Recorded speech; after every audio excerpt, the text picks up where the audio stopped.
Porque Deus amou o mundo de tal maneira que deu o seu Filho unigênito para que todo o que nele crer não pereça, mas tenha vida eterna. Porquanto Deus enviou o seu Filho ao mundo, não para que julgasse o mundo, mas para que o mundo fosse salvo por ele. Quem nele crê não é julgado. O que não crê já está julgado, porquanto não crê no nome do unigênito Filho de Deus. O julgamento é este, que a luz veio ao mundo, e os homens amaram mais as trevas do que a luz, porque suas obras eram más. Pois todo aquele que pratica o mal aborrece a luz, não se chega para a luz, a fim de não serem arguidas as suas obras. Quem pratica a verdade aproxima-se da luz, a fim de que as suas obras sejam manifestas, porque feitas em Deus. Espírito Santo do Senhor, nós cremos no teu poder. Te pedimos, nos ilumina para entender e aplicar a palavra. No nome de Jesus e para a glória dele. Amém. Você é um fã de filmes de ação? Eu costumo dizer o seguinte, o Michel é fã de filmes de ação. Eu costumo dizer o seguinte, se os filmes não são recheados de adrenalina, explosões e lutas, estes filmes não merecem a minha atenção. Eu confesso que algumas vezes até cedo para agradar minha esposa, eu encaro um drama, um romance, mas eu gosto mesmo é da ação. Vocês também? Especialmente, irmãos, neste gênero, os filmes de missão. Eles são, além de interessantes, eles são bastante previsíveis. Vocês já pararam para pensar nisso?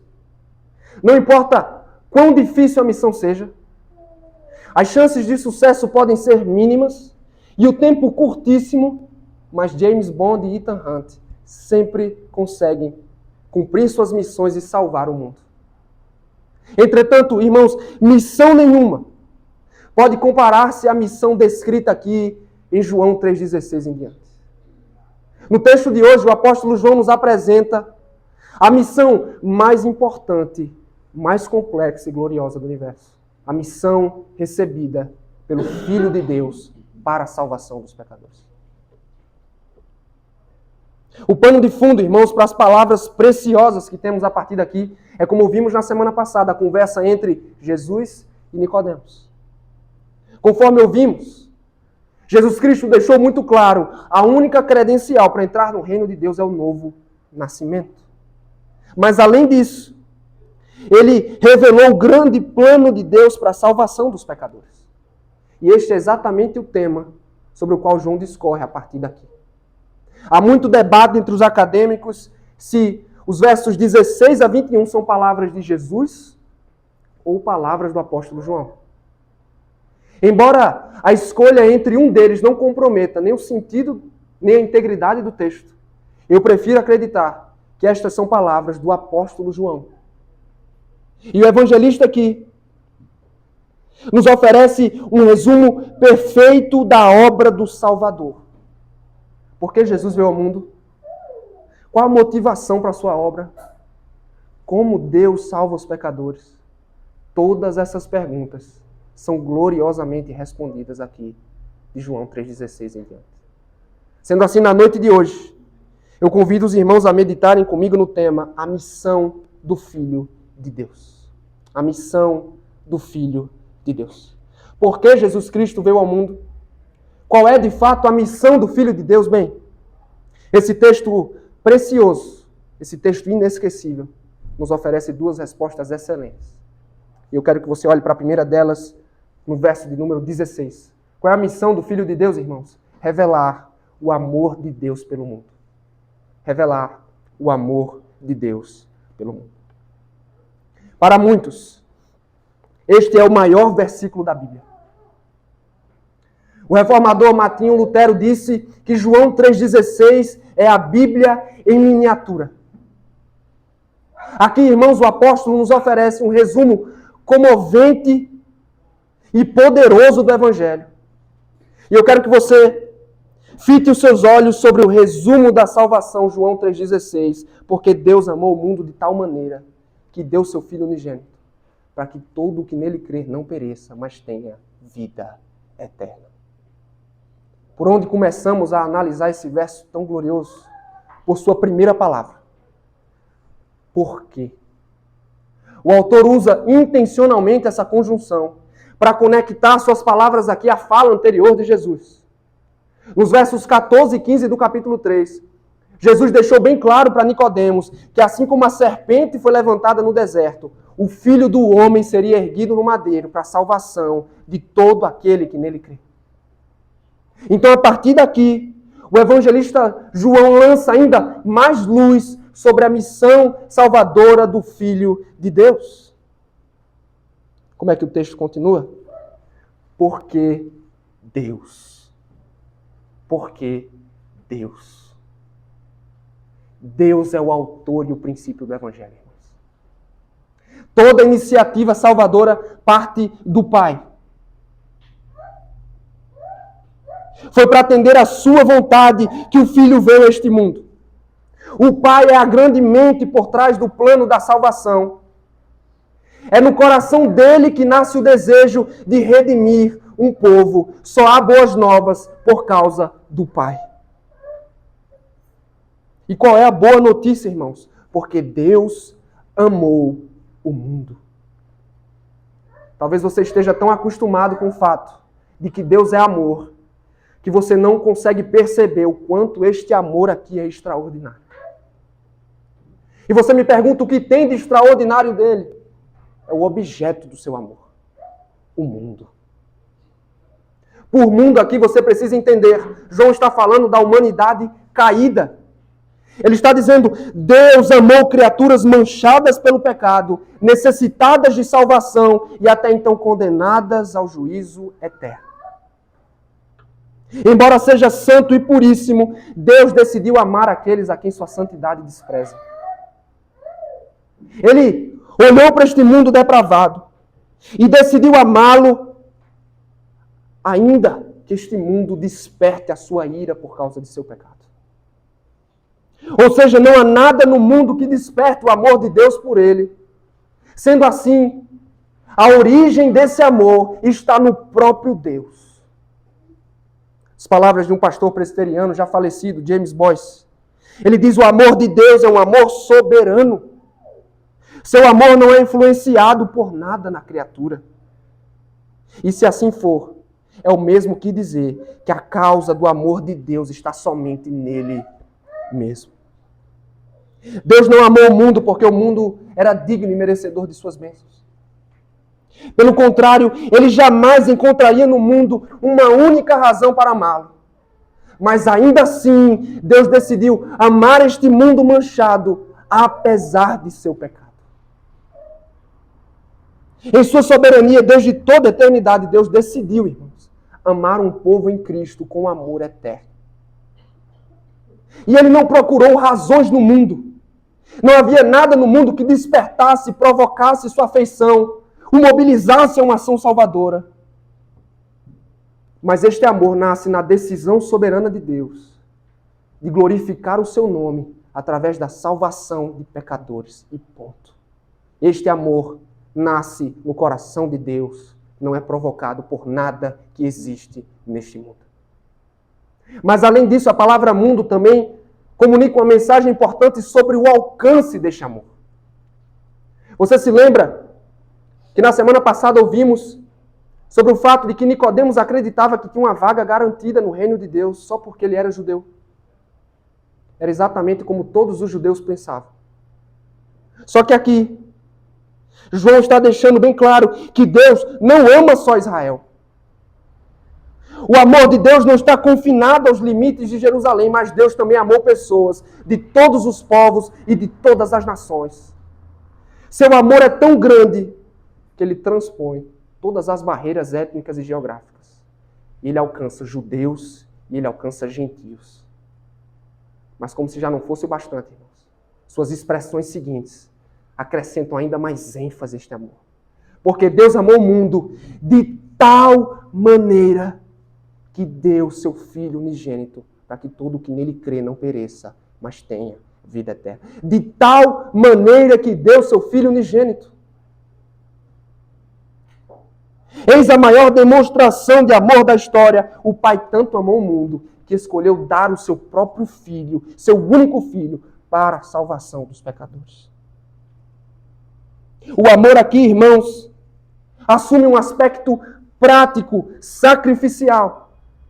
Pense que não havia nada comparado ao relacionamento entre o pai e o filho.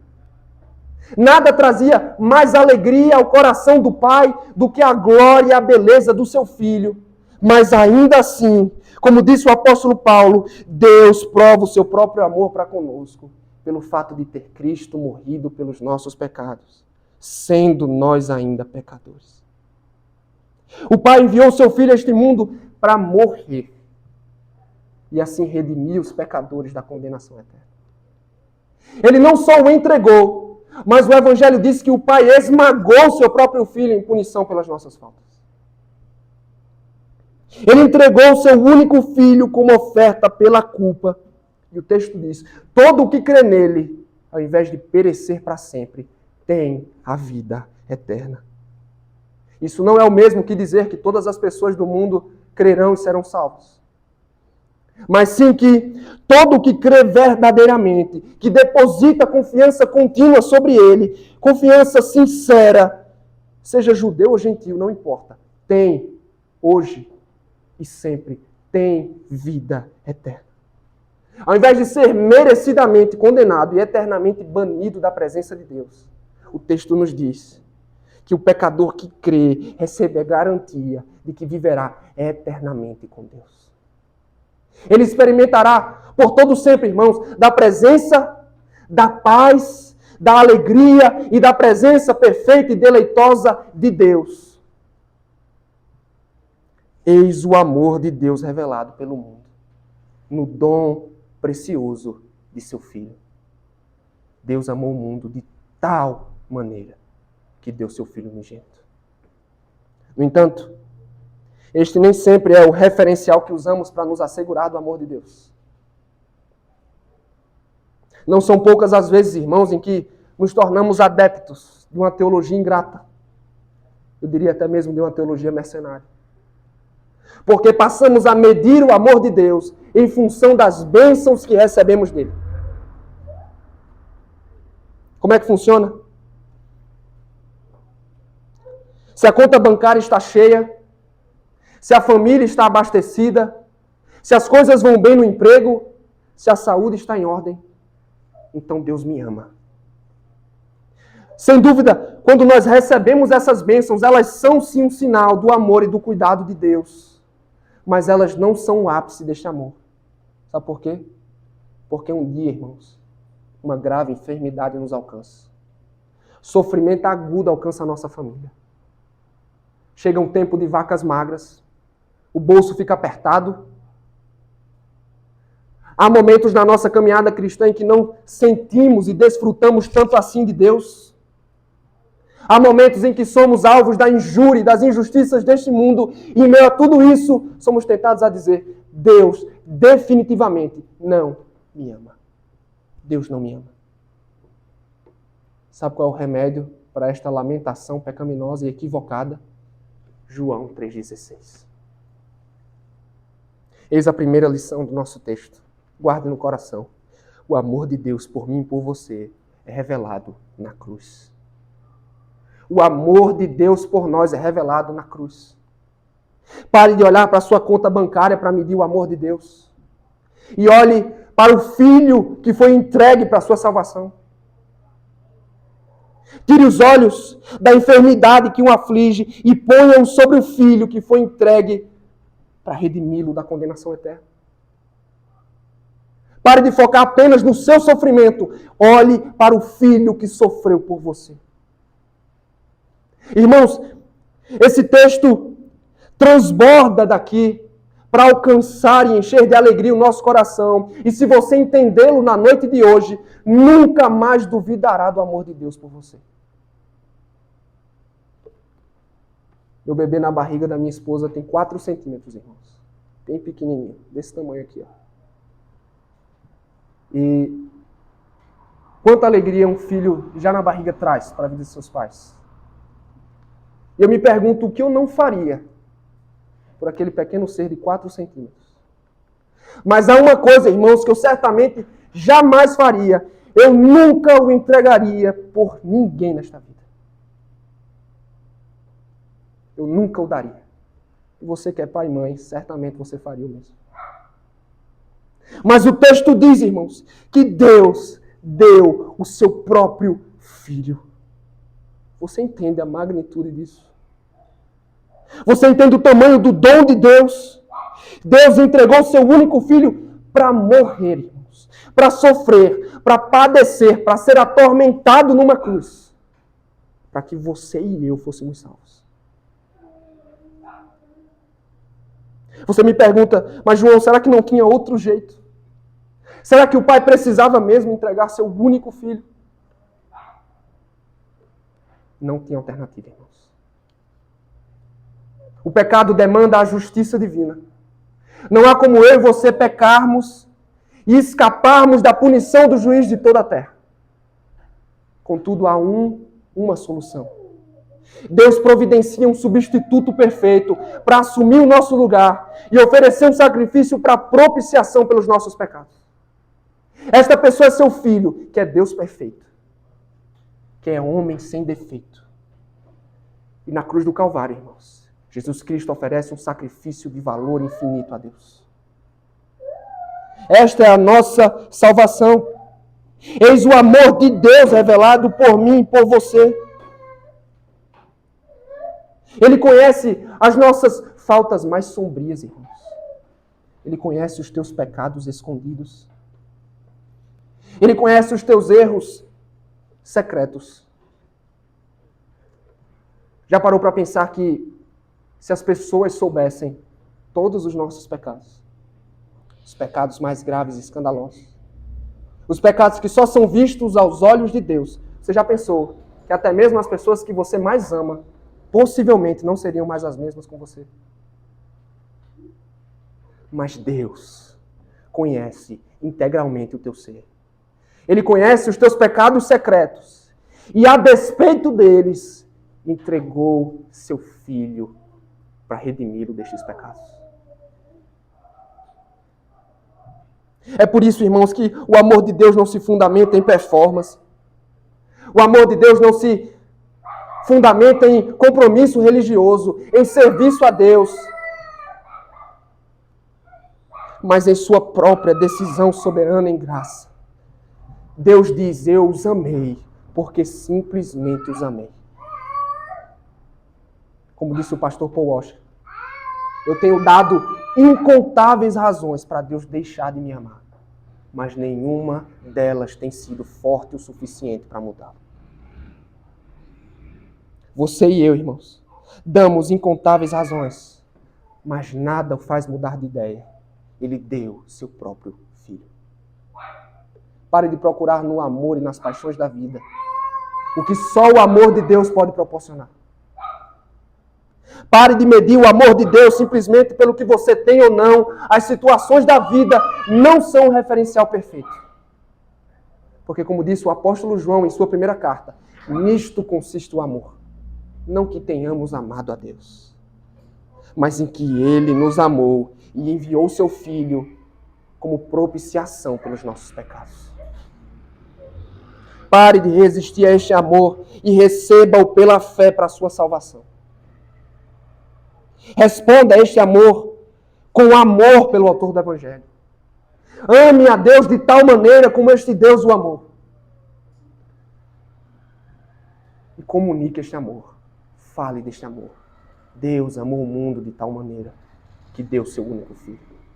E o que crê tem vida eterna. Amém? Estamos meditando no tema a missão do Filho de Deus.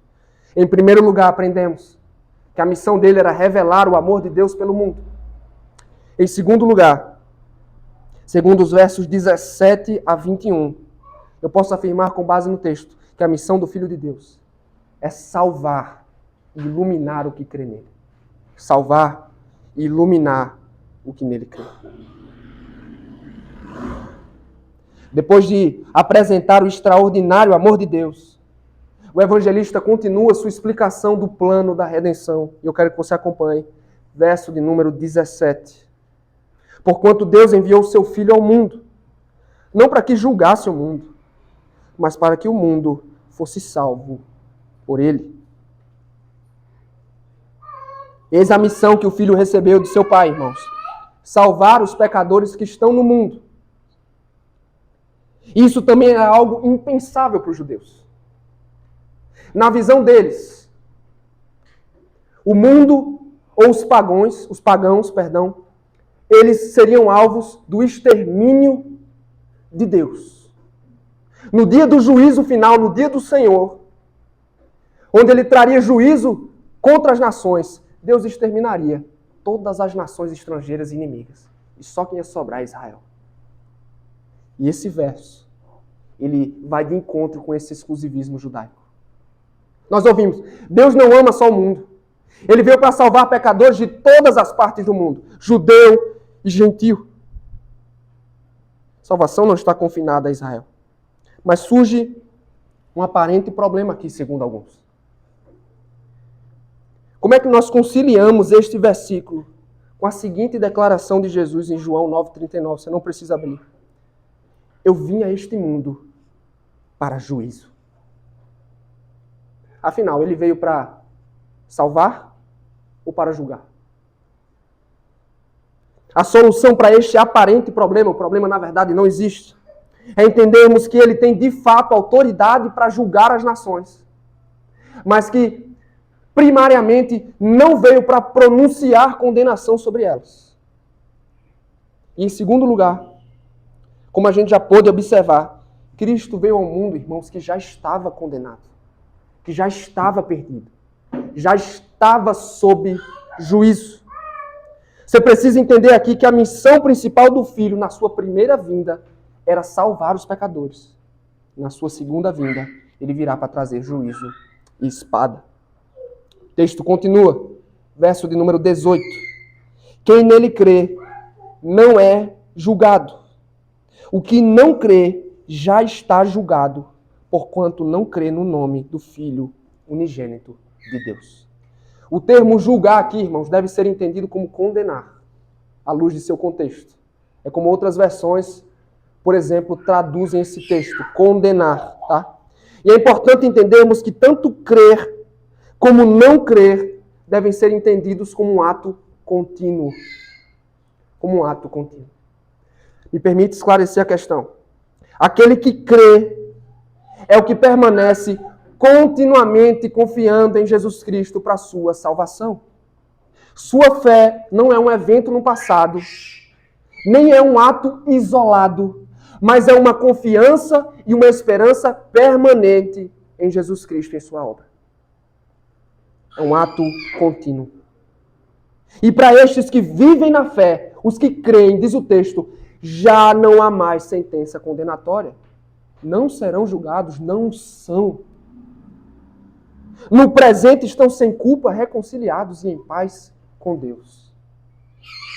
Por outro lado, o que não crê, aquele que permanece continuamente em incredulidade, que se recusa a receber o dom do Filho de Deus e abraçá-lo para a sua salvação, já está julgado ou condenado.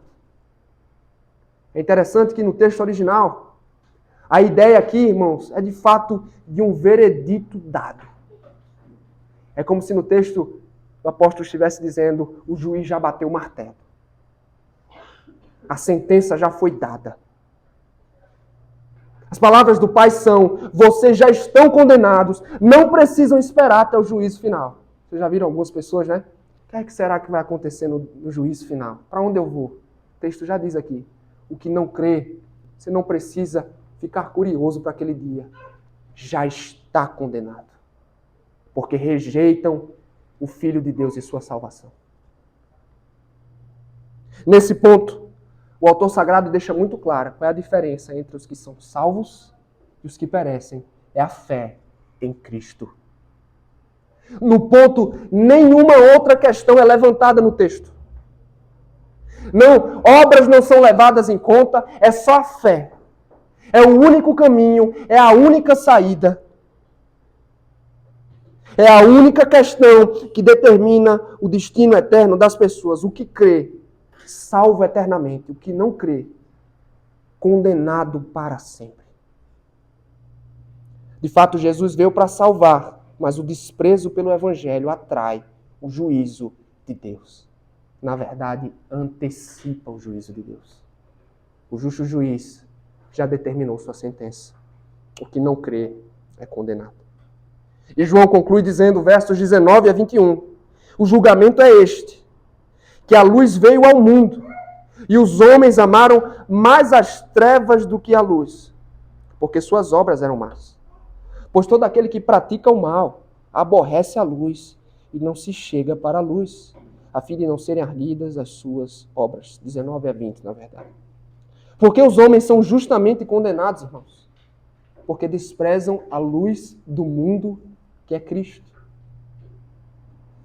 Cristo veio a este mundo para libertá-los das trevas, mas eles amaram mais as trevas que os aprisiona do que a luz que os liberta. Eles amaram as trevas, e por trevas entenda a escuridão moral e espiritual do pecado. E o evangelista explica, eles amaram as trevas porque suas obras são más. No verso 20 isso fica ainda mais claro. Eles vivem na prática do pecado e odeiam a luz por quê? Porque suas obras são expostas pela luz. Você sabia que os ímpios podem ser comparados a morcegos? O morcego é um animal de hábitos noturnos. Eles não gostam da luz. Eles evitam a luz. E aqueles que desprezam a Cristo são exatamente da mesma forma. Porque a luz da verdade expõe e denuncia o seu pecado. E eles as evitam de todas as formas. Por essa razão, eles desprezaram, blasfemaram e mataram o Filho de Deus, porque eles odiavam a luz. Porque a luz denunciava aquilo que eles mais amaram, que era o pecado. O nosso texto termina com o verso de número 21. Quem pratica a verdade aproxima-se da luz, a fim de que suas obras sejam manifestas, porque feitas em Deus. Por outro lado, os que creem, os que têm fé, não evitam a luz da verdade. Não há medo de exposição, irmãos. Eles procuram viver na luz, na verdade. Por quê? Porque amam a verdade, ao contrário dos ímpios. E eles desejam que todos percebam que sua fé e suas obras são feitas em Deus e por causa de Deus, pelo seu poder. O que podemos aprender até aqui, irmãos? A partir desse texto, uma lição fica muito clara para nós. Você precisa crer nele para não ser condenado. Você precisa crer nele para não ser condenado. Segundo as palavras desse texto, a fé é a única saída. É a partir dela que fica claro aqueles que recebem a vida eterna e os que são condenados. Não há outro caminho. Por isso eu quero insistir mais uma vez nessa questão. Você tem fé salvadora em Jesus Cristo? Responder negativamente essa pergunta, dizer não, é assinar a própria sentença condenatória.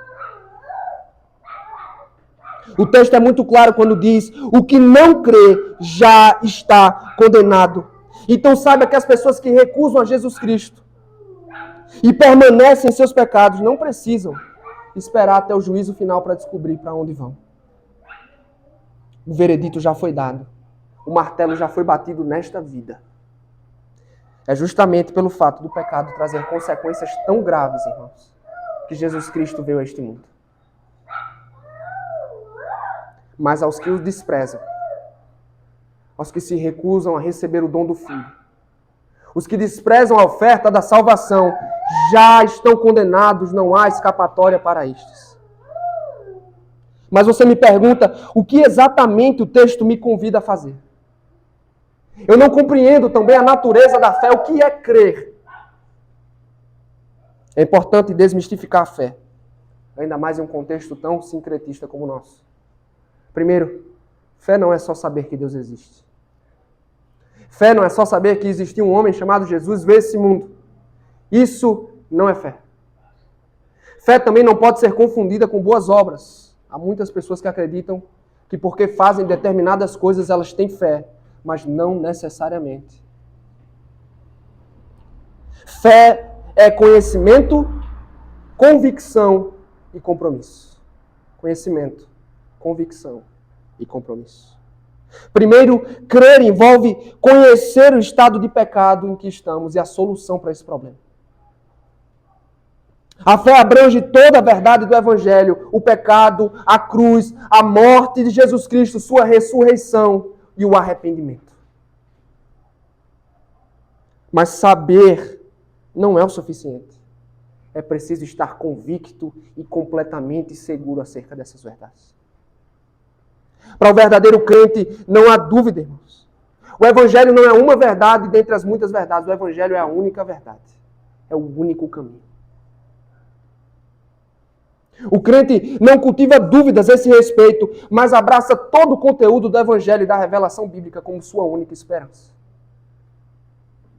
Mas a fé não acaba no campo intelectual. Ela alcança toda a nossa vida. Ela desemboca em compromisso com a verdade. Essa é a ideia do texto. É por essa razão que esses termos aqui são apresentados no presente, no original.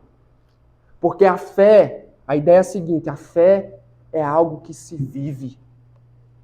Não simplesmente se tem fé. Fé é algo que se vive. Você vive na fé. Não é uma coisa que temos hoje e amanhã não. Mas o justo vive pela fé.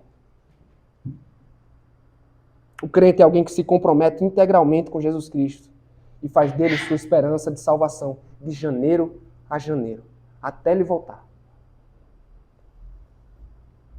Toda a sua confiança está naquilo que Jesus fez e em nada mais. Cristo não é só o Salvador, Ele é Senhor da sua vida e tudo é vivido para a glória dele.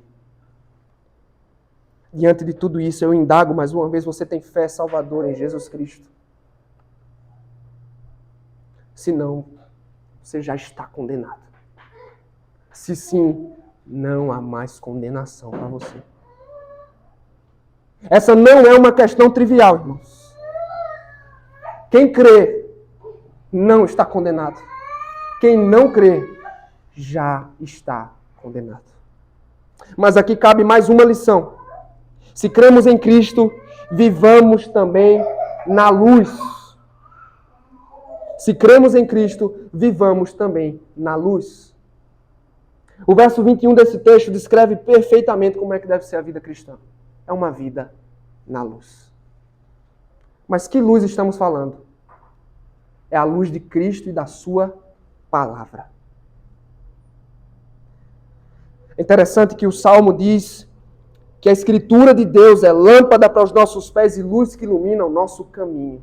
E a minha pergunta nessa noite é, será que é por onde os nossos pés têm andado?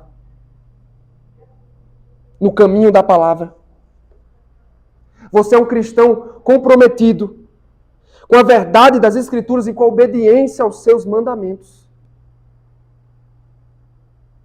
A luz da palavra transformou sua visão de mundo.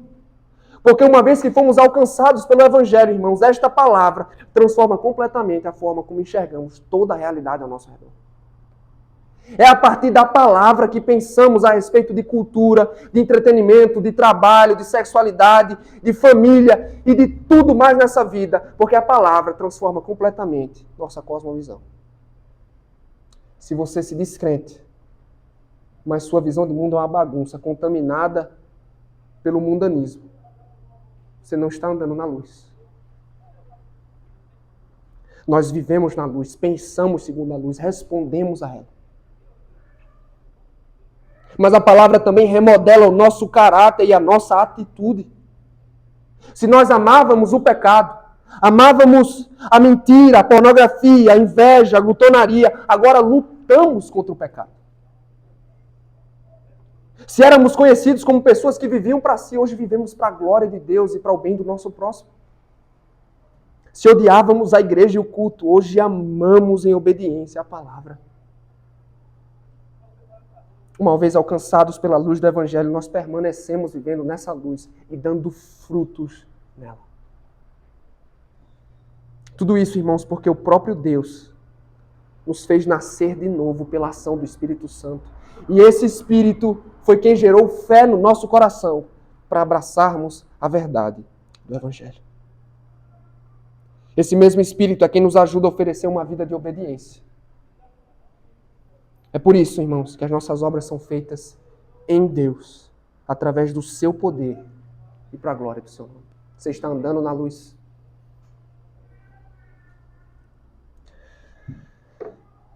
Como eu disse no princípio, irmãos, os filmes de ação são extremamente previsíveis.